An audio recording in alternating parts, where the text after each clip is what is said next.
And welcome, guys. Welcome back to another episode of the Fogcast. How are you doing? It's lovely to hear. I'm also doing quite well. Had an awesome weekend. Jackie boy, I did a thing. You did a thing. I did a thing. Yes, I did. Did it involve your limbs? It involves my limbs, my spine, and my entire body, actually. I went into another Jiu Jitsu competition. I went into Queensland state titles, and I managed to take out a gold medal in the no-gi division. I know. Yes, I know. I know. I actually, I used to have clapping here on the buttons, and then I took the clapping away because I was like, I'll never need that again. I'll never need obnoxious fucking forced clapping in my life. And here we are a week later, and I need it. Should have changed the buttons. Anyway. Oh, well. But yeah, I had an awesome weekend at States. I lost my first match in the gi division. I went in gi and no gi. I lost my match in the gi on points, which stung. It was a really hard, really back and forth fight. Apparently it was scored incorrectly and I was supposed to have won, but doesn't matter. Like, it was officiated and I lost.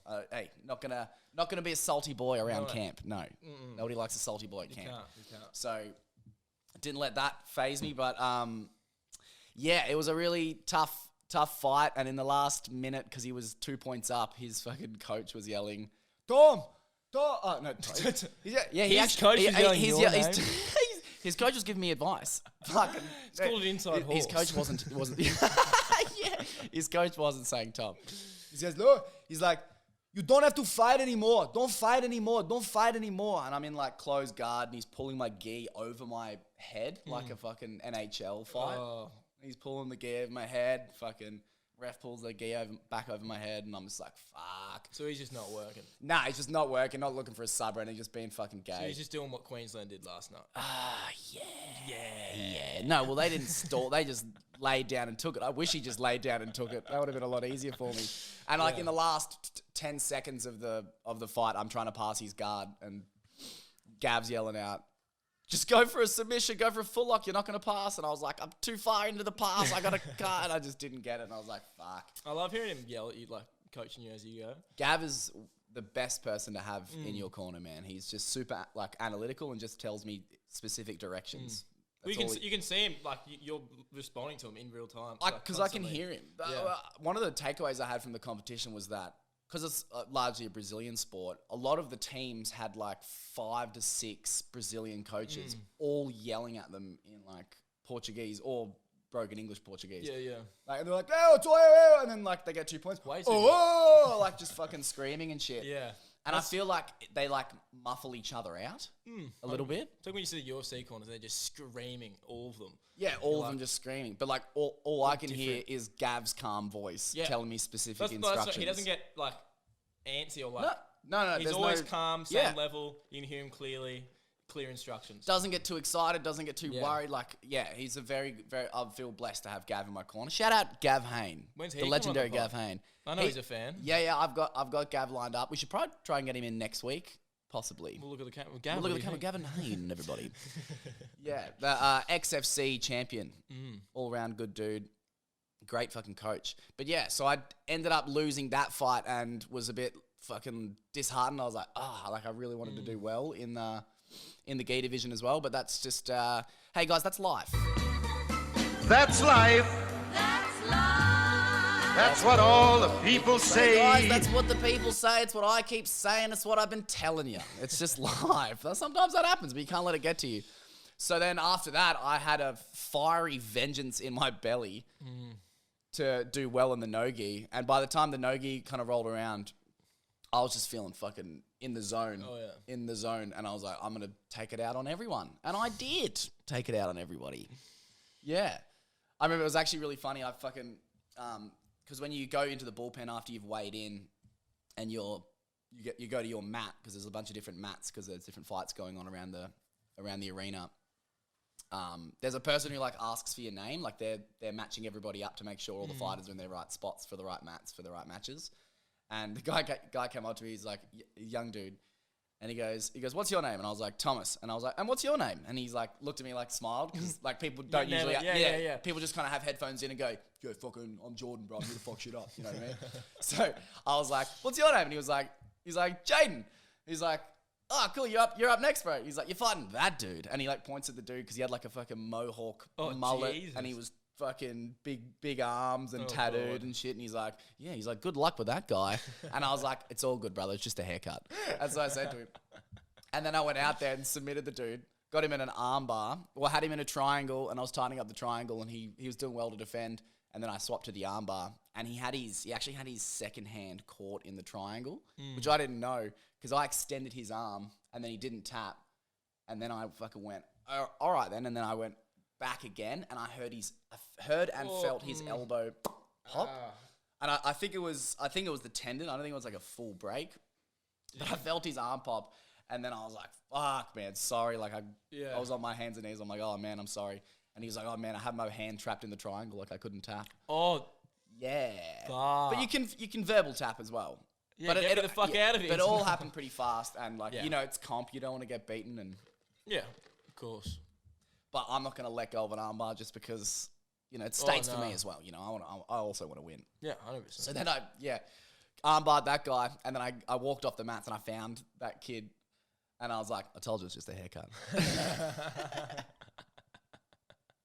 And he kind of smiled at me. And then after that, I was just like in the zone. I was like loose and relaxed. I'm joking around with this dude. And then I walked up to all of like my competitors and like shook their hands and stuff. And I was like, good luck. You're in a and good flow state. yeah, I was really present and just like, man, because I've done a lot of comps now. Well, not a lot, but I've done a few now that I just felt really comfortable out there. It's crazy from the first time I saw you competing. Well, dude, this time last year, I competed in the exact same comp like the year before. And I lost. And like, I was so nervous and I was jittery. Missing And weight. I missed weight for my no-gi. I fucking burnt my legs out trying to triangle the dude. Like, I just made all the mistakes. But like, man. Yeah, you do that once and then look at you later. A year later, I fucking worked hard and kept competing, kept feeling more and more confident each time. And then fucking, on Sunday, I just felt in the zone. We don't know your flaws until you put yourself in that position. Or Yeah. Or you're going to be nervous. Like, It's you're just going to get through that experience. barrier. It's just experience with everything. Once It's you get like through that barrier, it's like the you're fine. first few podcasts I did were just nerve-wracking. Nerve-wracking. Totally nerve-wracking. The ones you haven't seen, oh my God. Yeah, hey. There's no, what do you mean? They all get published. They all get published. Not on YouTube because I'm a piece of shit. Because Jack's a piece of shit. But yeah, so then after that, I went out and my second fight in the no-gi was against a Brazilian guy, stocky Brazilian guy. He was really strong, actually. He was a tough fight. He had a good base, but I managed to sweep him a few times, swept him straight to mount, and I was scored 11 points to 0. It was 11-0, and then he ended up getting real desperate and going for a footlock, and then there's a thing in Jiu Jitsu called knee reaping, which is when your leg comes from the outside of the hip across the face of their knee, putting pressure on the tendons. He's behind you. So you can go inside out, pressure fine, because that's the way your leg naturally bends. Or be but going outside against in, Ooh. it's because it puts pressure on the tendons. You can't do it. It's illegal in. Well, I think it's legal up in like high belts and stuff, but it's illegal at this level. But I train heel hooks all the time, so I didn't even notice. So he like reaped my leg, and then I watched the fight back, and I remove his foot, then he reaps again, and then I remove his foot, and then he goes belly down and reaps, and then the ref calls it off and goes, and then we like go back to the middle, and I thought because we were near the like the boundary lines, I guess, we were near the out of bounds, so I thought we were just getting reset back to the middle, so I like stood up and I was like, okay, cool, let's go again, and then the ref went fucking DQ and then raised my hand, and I was like, you can see me in the video, my face is like, what? I was like, what happened? What just happened? Yeah. I'm like, oh, okay. Sweet. And I was like, sweet. So then I ended up winning that one by disqualification. But because I was up 11-0, I was like, I beat him. You know still what I mean? beat him, yeah. I felt like I was in control the whole fight, and then he went for one leg lock, and it didn't even it was all on my calf. Like, I didn't feel it at all. Yeah. Like a straight ankle lock to finish, you have to be on the Achilles, which is why you'll hear John Danaher refer to it as an Achilles lock rather than an ankle lock or a straight foot lock. You as did some one of people those call it. looks to me. I'm still limping. Yeah. That shit sucks, dude. That shit sucks. Yeah, it sucks. Well, if you have no mobility in your legs, like I'm not flexible. So the moment you touch my ankle in any direction, I'm screaming. Yeah. It's funny though, every fight I was in that day, I had 4 all up. every single person went for a straight foot lock on my left Really? leg. Yeah, every single person. But I didn't feel it on the day, and then the next day I woke up, I had the biggest knot in my calf muscle. You can't do leg locks when you're below blue belt. Is that right? Yeah. Well, no, you're allowed to do straight foot locks, Okay. which is just that one. Right. But you can't do heel hooks, knee bars, and all the fun stuff that I like to do all all the the time. stuff that hurts. Yeah, well, I like to train them all the time, which is why I didn't even notice that he raped me, because I'm used to a full like knee reap where my knee's gonna be pressured to touch the ground, and then like getting a position called saddle, which then you triangle the legs around. Is that because you could just seriously injure someone if you don't know what you're doing? That you Yeah, can't do at that level? it's to keep people safe, because if people aren't aware of it, like they I'm get aware of it, so I wasn't like in danger, but some people they don't know what's going on, and they could explode the other direction and then fucking blow out their ACL and MCL. Jesus. Yeah, that scares the shit out of me. Yeah, which is why even when I train them like at the gym, I'll just Does your catch knee them. still pop out? Yeah, it pops out. My knee pops out. We got a pop up. We got a little poppy We knee. got a little popping knee. We got a pop up. Yeah. Yeah, my knee does pop out. It tweaks outward, and I feel the tendon slip off my knee, and then I can usually it happens like mid roll sometimes. And I just don't say anything, and then I just point my toes in, and it'll go. Oh, that's... And just slot You see back that in. rugby? I can't think it was league of the dude bashing his knee back into place. Oh yeah, dude, You that's see the that? most And fucking. It takes him like 6 goes, and horrendous he's thing. just like... I know. But the relief he has when he gets it in, he's like... Yeah. But still, brutal. But but my knee does, but it's pretty good these days. And it was good on comp day. And I I didn't have any. speak about it No, for a while. it's been pretty good. I did a lot of like strength work with it, trying to like. A lot of black belts have joint problems. A lot of jiu-jitsu people in general have joint Yeah, I'd problems. assume. Yeah, assume. it kind of goes hand in hand. But it's like a lot of it with like if it's submission based, it is up to you to tap. Like if I get put in a heel hook, I'll tap. You know what I guess mean? your ego I'm not is gonna, too I'm high. not like I'm gonna push out because this guy's a lower belt or this. You know, there's no way. there's no ego in fucking rupturing my knee. Well, it's like, you're going to take an L or be out for 6 months? Yeah, I You don't give a pick. shit, bro. You pick. Yeah. Call me McTapper. I don't give Call a me fuck. McTapper. 'cause I'm tapping. Yeah, I'm tapping. I'll live to fight another day. Yeah, straight up, hey. But yeah. So then that was that fight, and then I had the finals after that. Against the guy from 10th Planet Jiu-Jitsu. So I knew he was going to pull guard. And I went out there and passed his guard. He rolled a turtle. I took his back and then submitted him in like 38 seconds, which was sick. It was an amazing feeling, actually. That's sick. Yeah, it was epic. So it was like all over before I knew it. Yeah. Wrapping that belt around you. Yep. Metaphorically. Which is obviously the perfect time to, remind everybody that I'm the creme de la creme and it's filled to the brim. yeah, it's filled to the brim, except it's actually certified now.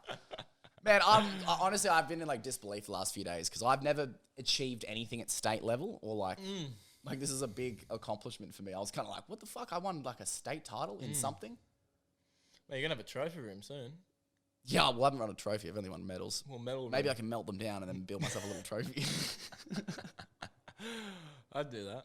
That'd be cool. I remember I messaged Dad and I sent him the photo, and he's like, "Congrats!" He's like, "You're the first state champion in the family or whatever." I was like, "Oh, that's cool." We're not an athletic family. Yeah, we're not athletic family. Well, there's Sam. Our cousin Sam was. Oh, yeah, no, he was... He was in the X Games back in circa 99 to We used to play- 2000. He was one of the best in the world. We used to play in the video He game. won gold. He Pretty won much the gold at X only Games. rollerblading video game there was in PS2 we had. Yeah, And we there used to was always kick a Sam. old school like What was that, inline skate? aggressive inline. It was a Aggressive Tony Hawk style rollerblading game that you could play on Xbox One and PS2. And our cousin Sam Fogarty was in the game. And as a 12-year-old, that is the most exciting thing you could possibly yeah, that imagine. is That's as like cool as cool as it fucking gets. Yeah. Like we used to play this game as our cousin, and he was good.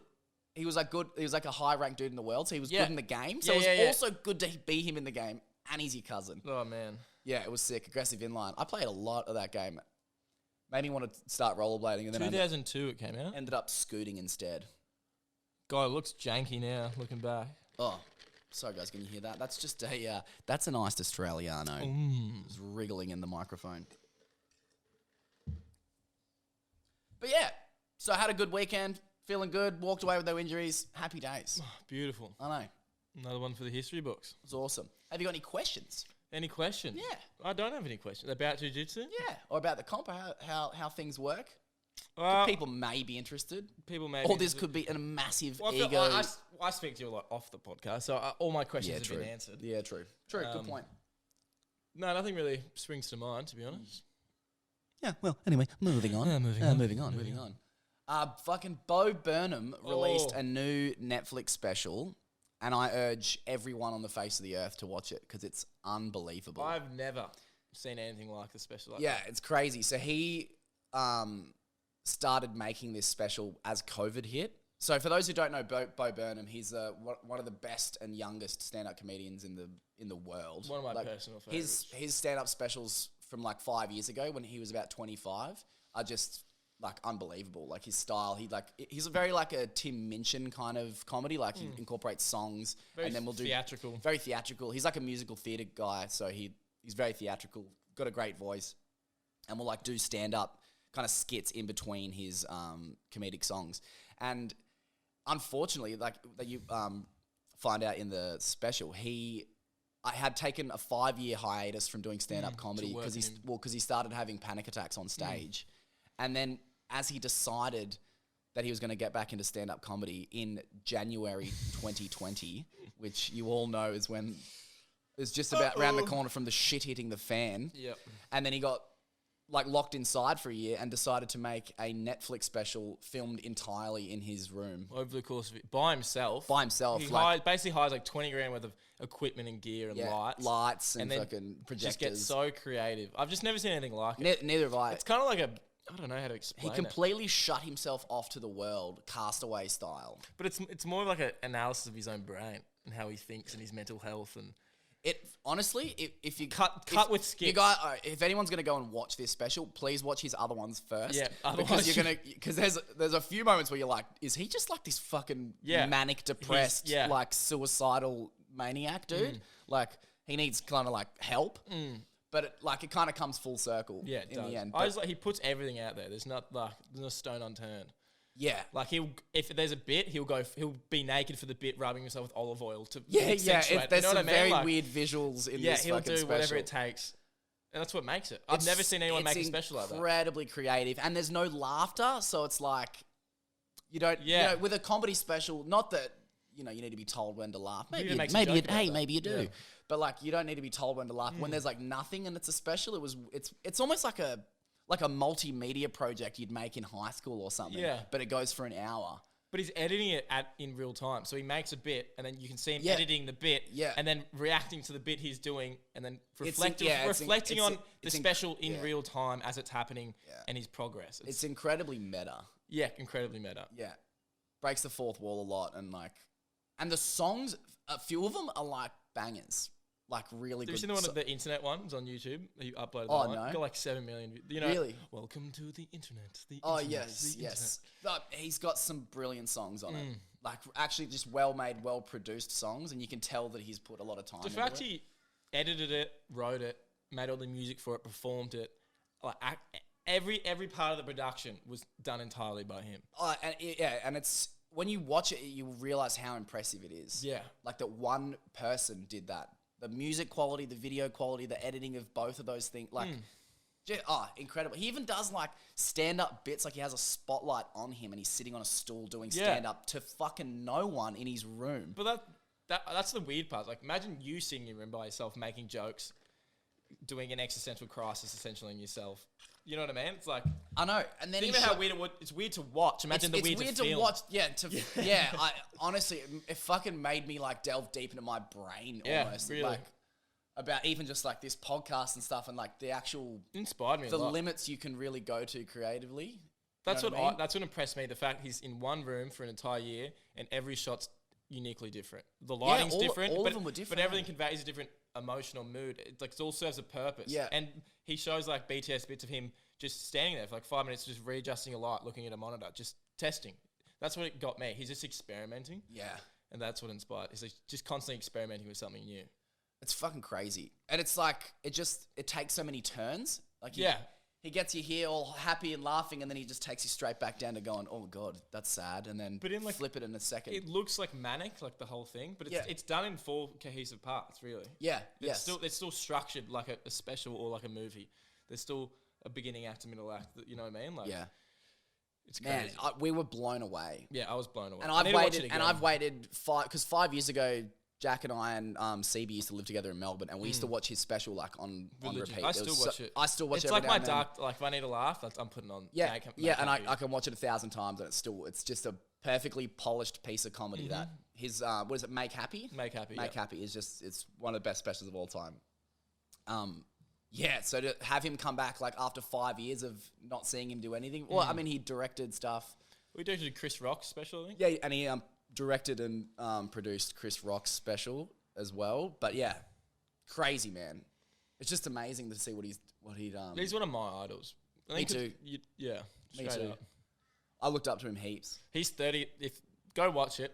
But like his 30th birthday moment, just just watch it. I don't want to give anything away. Yeah. That is something else. That makes you feel some type of way. Oh yeah. Yeah, that's a very real moment in that special. That's fucked. But yeah, fucking 5 stars, man. When I watched it, I could see how it could be like misinterpreted because it is quite weird, and I really hope he just gets the respect and praise he deserves for that because it was fucking.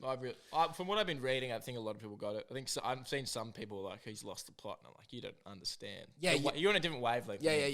He's not a normal guy. This isn't built for marketing. This isn't built for to build his following. This is purely. He's an artist. Yeah, 100%. It's beyond stand-up. It's beyond. He's just a pure artist in its raw form, and he's using all the tools in the book to convey his emotions in his mind. Yeah, that's all it is. It's like he uses stand-up to make you laugh and keep you engaged, and then uses the music to get you into it, and then like it's writing. It's just very entertaining. Yeah, the whole way through. It is a masterpiece. It's a masterpiece. Yeah, it's a masterpiece. I could go on for hours about this. Yeah, it's fucking brilliant. It really is. So everybody go check out Bo Burnham's new special. Fuck, you think we'll get paid for this? I know. But hit us up. Pay us money. I'm almost gagging on the microphone right now. Let's hope you're not listening in public. Because the guy in the car next to you is giving you the weirdest looks. Yeah. Just give him a wink. He'll drive right away. Oh, God's sake. Did you watch the Logan Paul Floyd Mayweather fight, Jack? I did not. I was doing a camera movement. I did not see it. I saw the last 2 rounds. I was meant to, yeah. And that was all I needed to see. Well, I was supposed to meet up with a friend and watch it, and then I woke up late and I messaged him. He said, "You are missing absolutely fucking nothing." Yeah, I mean, it was always going to be that. Yeah. I mean, a little part of me wanted Floyd to liver shot him and drop him down to his knees and I knew he's never finish him, drop him. But he's not going to. He looked juicy. Looked like he was juicy. Who, Logan? Yeah, bro. He looked enormous. Looked like Paul Costa. And because it's not like a sanctioned professional bout, I feel like there might not have been testing. But I don't reckon there would have been. No, neither do I. But I would never have picked Floyd knock him out. No, neither would I. But I mean, Floyd's what, 40 fucking 3 or something? How old is he? He's going to knock out a dude 6'2", whose traps are tickling his earlobes as he dances around the ring. Like, it was just, man, I don't know how I feel about the whole thing. I mean, I don't like it for, like, as an athlete and as a sportsman and a fan of sports, I don't like it. I understand it as a business, and everyone's like, yeah, you know, why hate on them? They're just trying to get paid and make their money. And yeah, no, and I get that. But like, when Logan, like, because the fight finished and it's an exhibition, right? And it's not like nobody wins. And then he's going, I just went 8 rounds with the greatest boxer of all time. Yeah. And he's like, I can't believe it, dude. I just went 8 rounds with the greatest boxer to ever live. I'm like, fuck, bro. Yeah. We have just released an egotistical maniac on the fucking universe. Like, Floyd, was it worth it? Was it worth 120 mil? Yeah, thanks, dick. You dick. I'm sure it was worth it, because 120 mil, I'd probably fucking unleash the dragon as well. Oh, yeah. But now I have to deal with the fucking Paul brothers for the next 10 years talking out their ass. What? Oh, isn't Jake doing Woodley? Is that locked in? Jake Paul versus Tyron Woodley. And that... Woodley's... You asked me that 5 years ago and I'd laugh in your face. Yeah.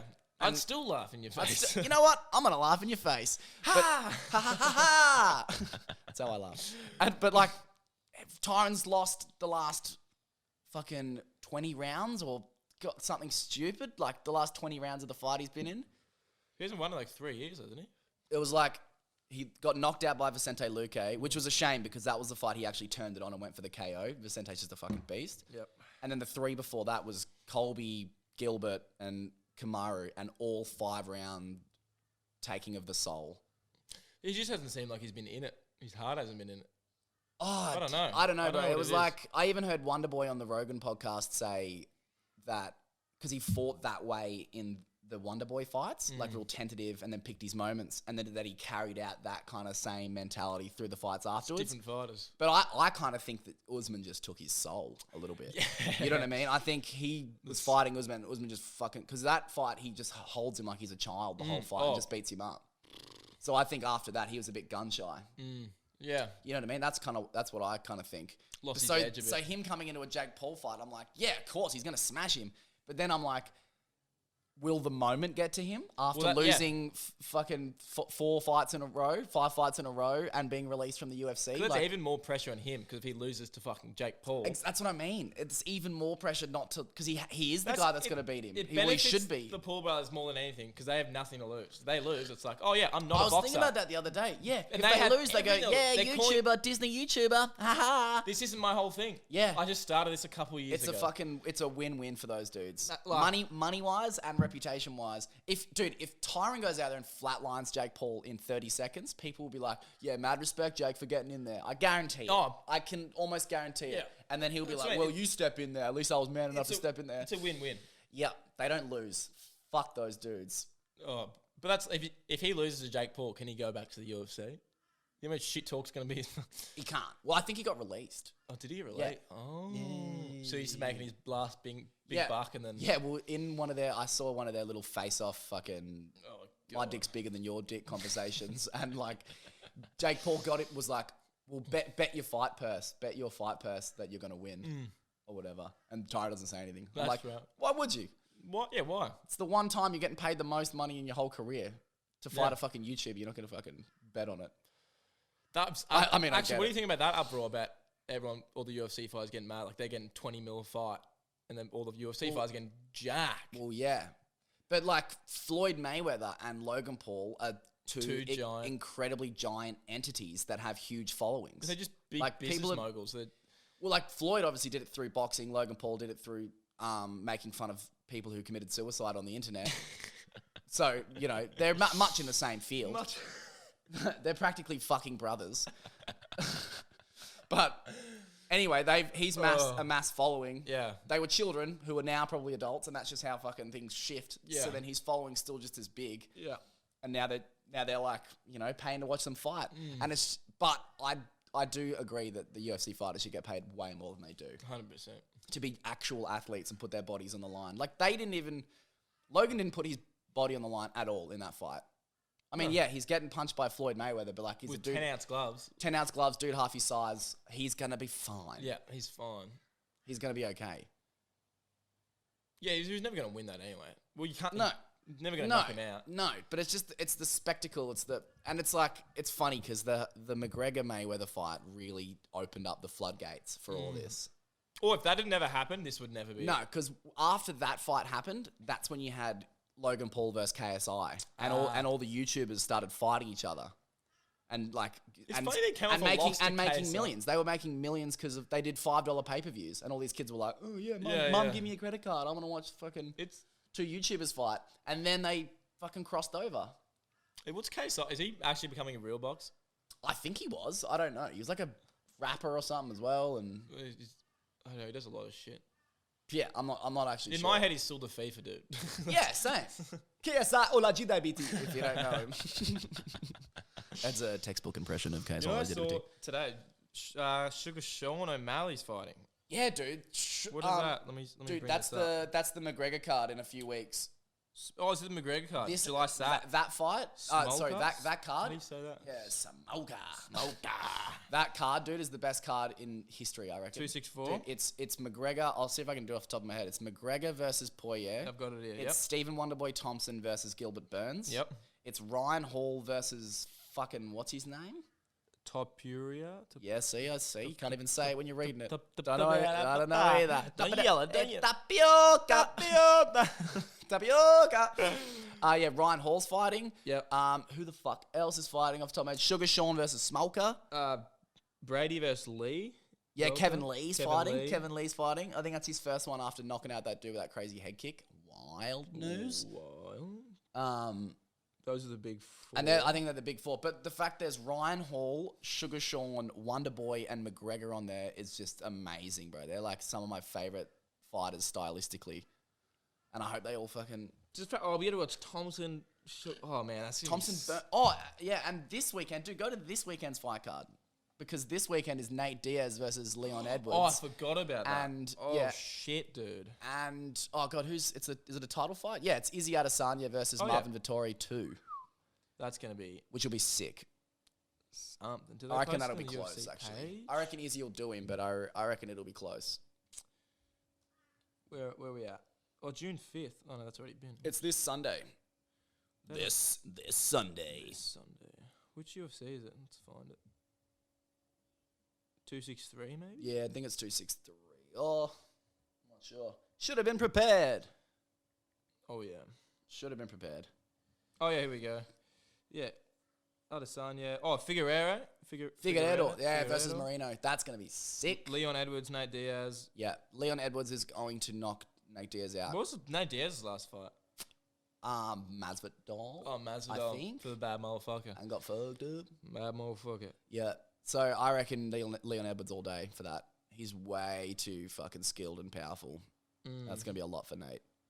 I mean, you know Nate, if he weathers the storm, he's always got a chance of winning. But what if his eye opens up?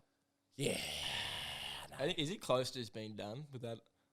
No, not. He'll never say that, dude. He'll never say that. Those dudes are built different. Can UFC like stop people from fighting? Like, yeah, you're not in a condition to. Like, if his eye opens up every first round, can they just be like, no, we don't want you to they're not... Or is it up to them?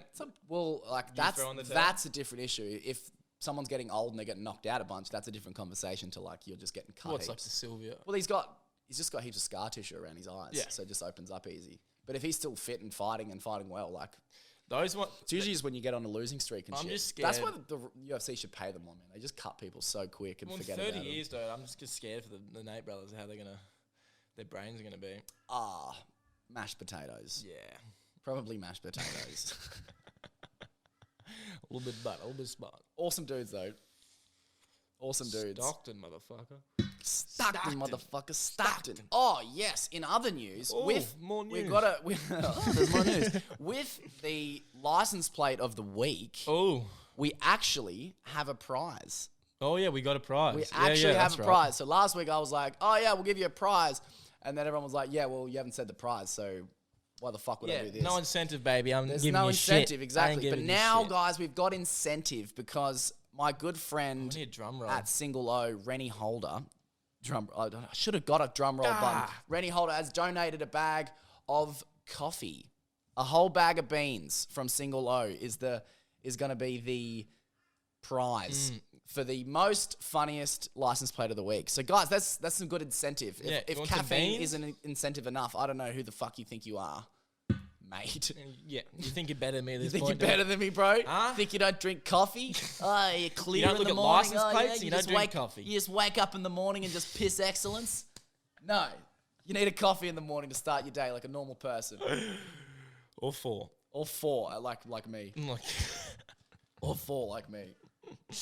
Yeah, send them through for a big bag of beans. Yeah, that's it. Send them through. We got an actual prize on our hands, a big bag of coffee. So thank you, Rennie, at Single O, and hopefully I'll get some fucking absolute ring-a-ding-dingers off you guys.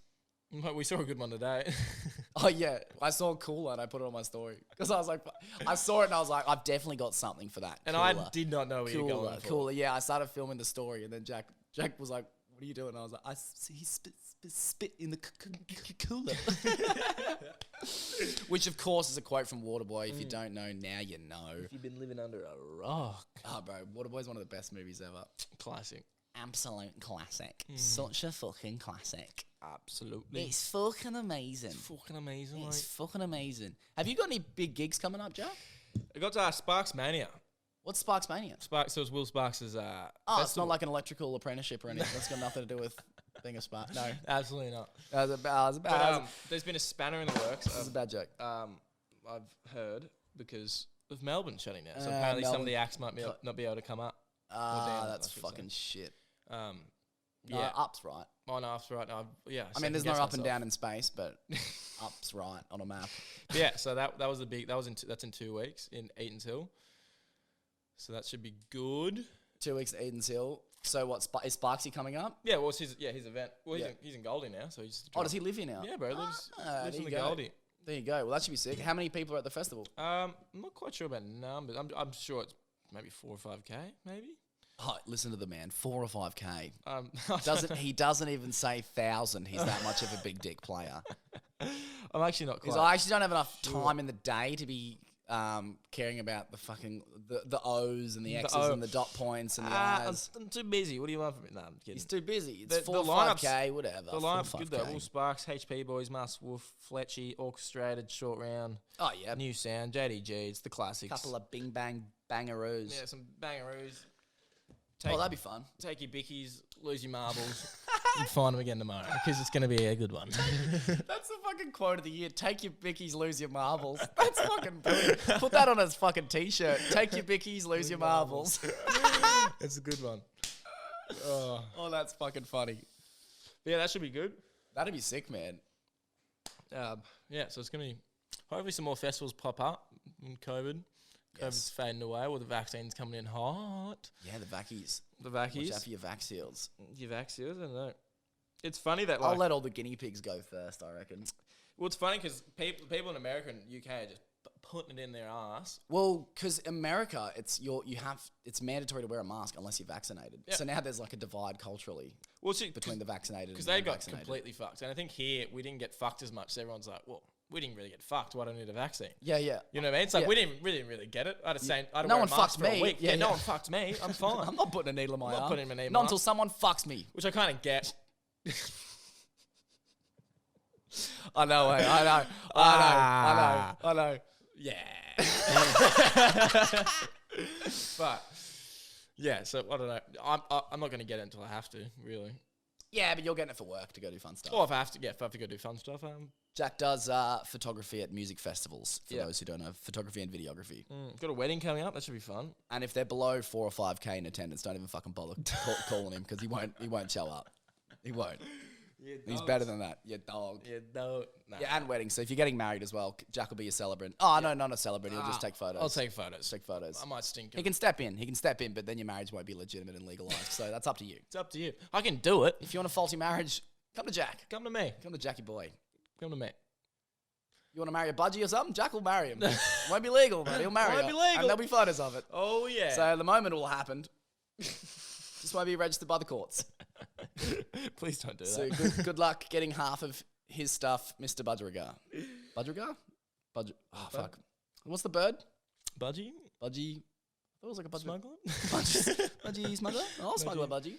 No, there's no Tony Abbott's here. There's no budgie smuggler. I remember that dude. Yeah, what happened to him? I don't know. Lost? I just say put Kevo Sev back on the throne and we'll call it a day. Yeah, bro. 100%. Old Kevy boy. He had it. I was watching his podcast of Friendly Geordies, bro. Oh, I haven't seen that yet. Bro, it's so good. I didn't think he'd go on. He's pretty fun. Well, Friendly Geordies is like he's like political. I think he's like majoring in politics at university. I'm pretty sure. But his character online is just a goofball. Yeah. I know, but he's good. He puts out a lot of information. I know, and he talks to heaps of the politicians and does heaps of like political jokes. He's like a solo chases war and everything guy. Yeah, that's kind of how I see him. No, he's good. He's very been smart for years, man. Fucking young too. Yeah, he's mid-20s probably. Yeah, maybe 30. Yeah, something like that, mate. Anyway, it's now hit about 40 minutes on the podcast, which, as we all know, tasty 40 means it's time for this week's joke of the week. And I turned the horn down this week because I had someone tell me last week they nearly crashed their car while they were driving. I told you it's too loud. I know it's too loud, but it's like, I need new horns. Yeah, no, get regular horns, not stadium fucking horns. Well, I think because I initially said stadium horns that I felt like I had to deliver the stadium horns, and then I delivered the stadium horns. Everyone's like, "Hey, we're not in a stadium." Hey, I'm not in a stadium. My ear holes and my earplugs aren't a stadium. I'm in my car. There ain't 10,000 people in my brain. It's just me. And the quality of the podcast isn't the best, so I've got it turned up to 20, okay? And then you go put stadium horns in. Not a stadium. Yeah. Anyway, but it's time for this week's joke of the week. This is actually one of Dad's jokes. Oh, is it? Do I know it? Yeah, you will know it. Okay. I think you'll know it.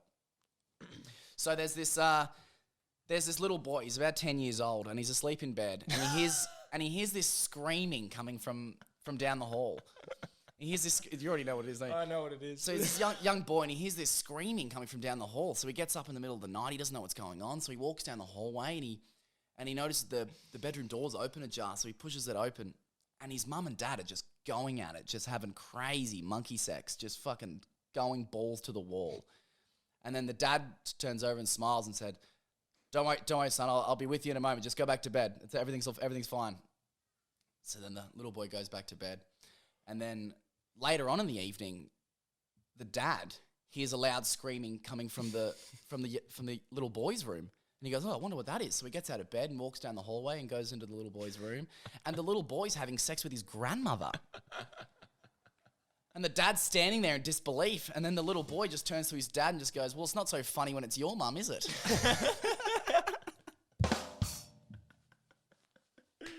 Oh, and Dad will be so proud that I told this joke. Imagine telling that joke at a family reunion. Yeah, Dad told that joke at a family reunion in front of his 5 conservative sisters in their fucking 70s, and they all nearly had heart attacks. It's time and a place. Soon as he said there's a young boy fucking his grandmother, everyone was like, "Oh, that's it, Tony. Tony, shut the fuck up. That's it. No more. Cut him off. And he's like, wait. There's more. It's not funny when it's your mum, is it? And then they brought the house down, and then instant redemption. But yes, that is this week's joke of the week. Guys, send in your license plates, send in your jokes. We'll be with you again next week. Happy Monday. Kiss, hug. As always, love Uncle Fogarty's. Adios.